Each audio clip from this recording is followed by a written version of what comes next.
Hei ja tervetuloa Suomi-katsaukseen! Tämä on ohjelma, jossa käsitellään kaikki suomalaiset ja ei-suomalaiset asiat. Mä oon Atte ja mä en oo saanut vielä kesätöitä. Ja nyt kun ollaan tutustuttu, niin eiköhän aloiteta katsaus.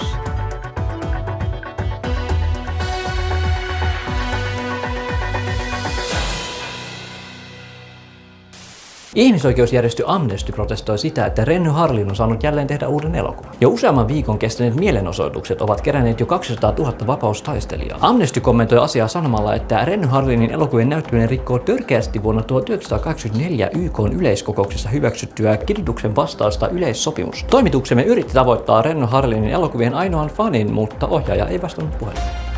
NASA raportoi, että avaruustutkijat ovat löytäneet planeetan, johon voisi teoriassa kuljettaa kaikki maailman some-influencerit. Helvetin sydämeksi nimetyn eksoplaneetan arvioitu lämpötila olisi noin 150 astetta, mikä tekisi siitä elinkelvottoman normaalille ihmiselle, mutta myös oivallisen vastapainon narsistisen somettajan kylmälle sielulle. NASA onkin ilmoittanut aloittamassa projektin nimeltään kaupallinen yhteistyö, minkä tarkoituksena on tehdä maailmasta influensseri vapaa ennen vuotta 2025.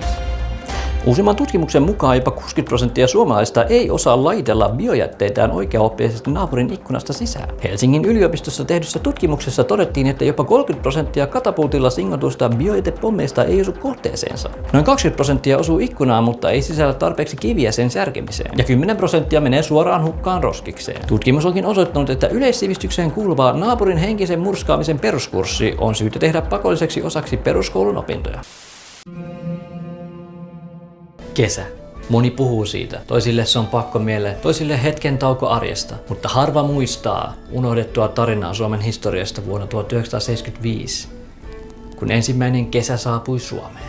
Kalle Rukkinen astui ensimmäistä kertaa ovestaan ulos kello 9.30. Hän järkyttyi nähdessään auringon porottavan häntä kohti. Mitä pian Kalle kuitenkin avasi television ja huomasi, että uudenlainen sääilmiö oli vallannut Suomen. Luvassa oli helteitä, valoa, mahdollisuus ihosyöpään. Oh hell yeah. Kalle tiesi, että hänen oli kerättävä perheensä ja matkustettava alkeelliseen puutaloon, jonka hän sattui omistamaan keskellä suota. Hei, mennään mökille! Matkalla päämääränsä Kalle tajusi, että tämä omituinen sääilmiö oli tuonut hänet lähemmäs perhettä. Se oli tehnyt hänestä paremman isän, paremman aviomiehen, paremman ihmisen. Olkaa hiljaa, mä ajan ojaa! Kukaan ei tiedä, mitä Kallelle tapahtui tuona historiallisena viikonloppuna, mutta hänen tarinansa on muodostunut legendaksi ja aloittanut perinteen, mikä yhä toistuu sukupolvelta toiselle.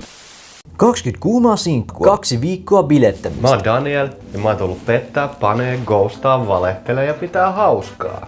Mutta yön tullen paratiisin saapuu menneisyyden demoni.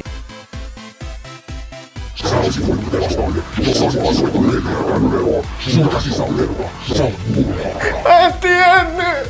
Mä pelkäsin! Tiedä mitä teit viime kesänä on the beach. Afterski.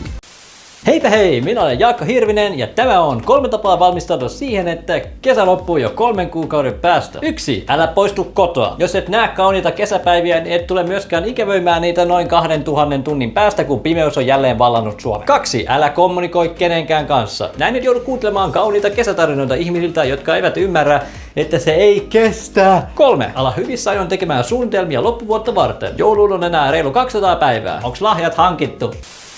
Tässä oli tämän viikon Suomi-katsaus. Liittykää seuraan ensi kerralla, kun selvittelemme kuinka monta päähän kohdistuvaa iskua tarvitaan, että ihminen auttaa oman podcastinsa. Ensi kertaan!